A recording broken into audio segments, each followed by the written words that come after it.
الرحمن الرحيم. الحمد لله رب العالمين، والصلاة والسلام على أشرف الأنبياء والمرسلين سيدنا محمد وعلى آله وأصحابه أجمعين. يقول ربنا سبحانه: وما خلقت الجن والإنس إلا ليعبدون. هذه الآية هي التي يعتمد عليها كثير من الناس عندما تسأله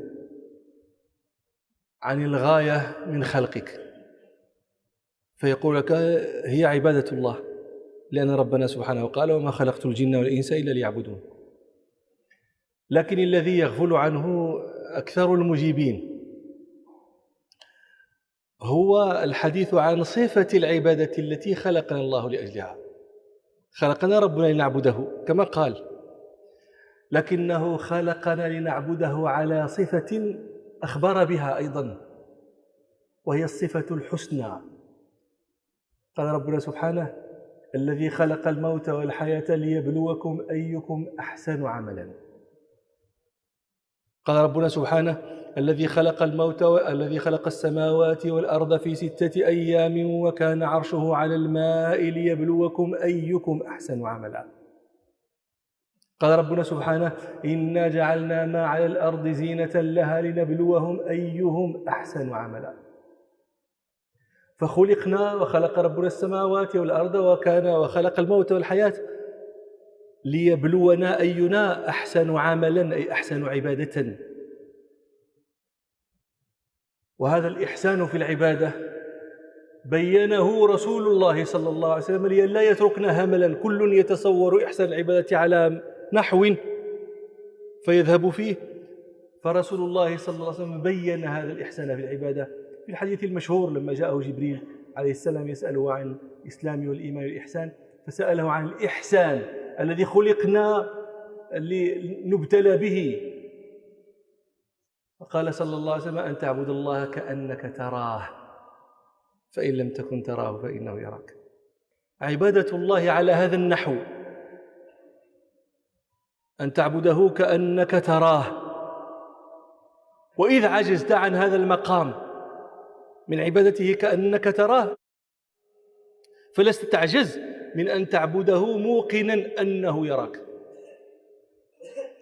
فمن عبد الله على هذه الصفة كيف تكون عبادته؟ وهو يستحضر قرب ربه منه، ويستحضر رقابته عليه، ويستحضر وقوفه هو بين يدي ربه. أليس يوجب هذا خشية وتعظيما وخوفا؟ أليس يوجب هذا النصح في العبادة بحيث لا يفعلها ولا يأتيها إلا على أخيار وجوهها الممكنة عنده؟ بلى. وهذا المقام مقام عزيز، أن تعبد الله عبادتك كلها، ليس الحديث عن الصلاة فقط، لكن كل ما تعبد به ربك تعبده وأنت تستشعر أن ربك ينظر إليك ويراقبك ويرى ما تفعل ويصنع كيف تأتي وكيف تذر. هذا مقام عزيز لا يبلغه إلا من ومن. ولما كان هذا المقام عظيما كان الجزاء عليه عظيما. قال ربنا سبحانه: هل جزاء الإحسان إلا الإحسان. هل جزاء من أحسن في الطاعة إلا أن يحسن إليه في المثوبة؟ هل جزاء من أحسن في الدنيا إلا أن يحسن إليه في الآخرة؟ هل جزاء الإحسان إلا الإحسان؟ وهذه قاعدة معقولة منطقية اتفق عليها العقلاء جميعا أن جزاء الإحسان هو الإحسان. ربنا سبحانه يقول حاكيا كلام يوسف عليه السلام لامرأة العزيز لما راودته على ما لا ينبغي، قال معاذ الله إنه ربي أحسن مثواي إنه لا يفلح الظالمون. إنه ربي أحسن مثواي.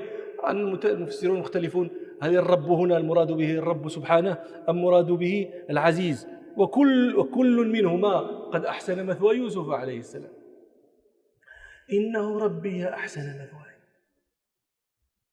كيف يسوغ، كيف يحسن أن أقابل إحسانه إلي بالإساءة إليه؟ إنه لا يفلح الظالمون.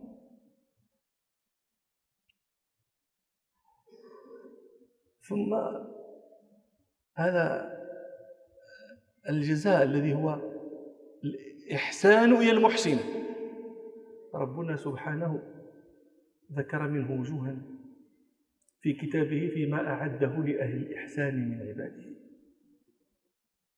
يحضرني من ذلك قول ربنا: